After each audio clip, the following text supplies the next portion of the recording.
A verdict is expected in the trial of a man accused of ordering the murder of Slovak investigative journalist Jan Kuciak. Kuciak was killed alongside his fiancée in southwestern Slovakia in 2018 while investigating alleged tax frauds among businessmen connected to top-level politicians. Police later arrested 8 suspects, 2 of whom have already been convicted.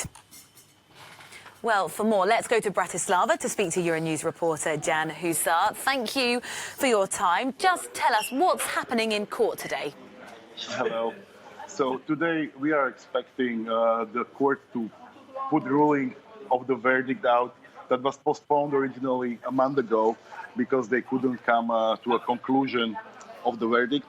So on Monday, what happened also, the public prosecutor, wanted to introduce new evidence to the case. So what we will see today is either the court will rule the verdict or will put the case back to the original proceeding for proofing of the new evidence.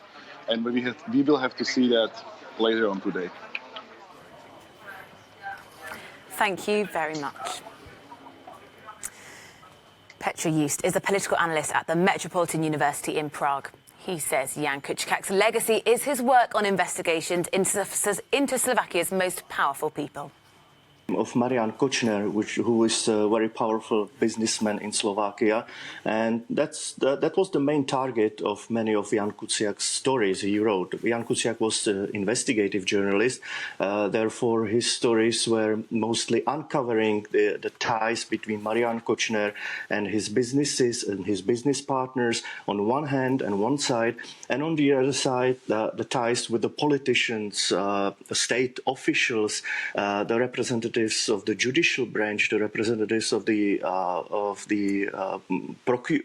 prosecutor general office.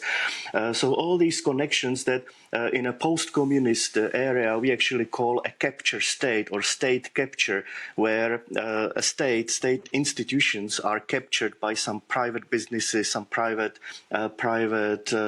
entrepreneurs who try to influence these businesses via political parties.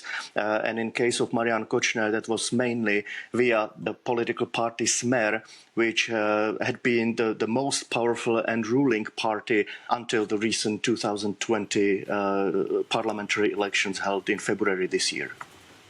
Well, I'd like to talk about what has changed, if anything, over the last 2 years, because after Kuciak's death, there were protests which prompted the resignation of the Prime Minister. Has much changed, particularly in terms of protection for people doing investigations like this in the last 2 years? A lot has changed in Slovak society. All these events, and we can divide it into 2 groups. The first group of events is the murder itself, as you mentioned, led to outbursts of the protests and to some immediate impacts, such as the resignation of Robert Fico, the Prime Minister, who, as I said, was the representative of the most powerful political party that has been at power with a short break since 2006. And Fico himself, with a short break, was the prime minister between 2006 and 2018.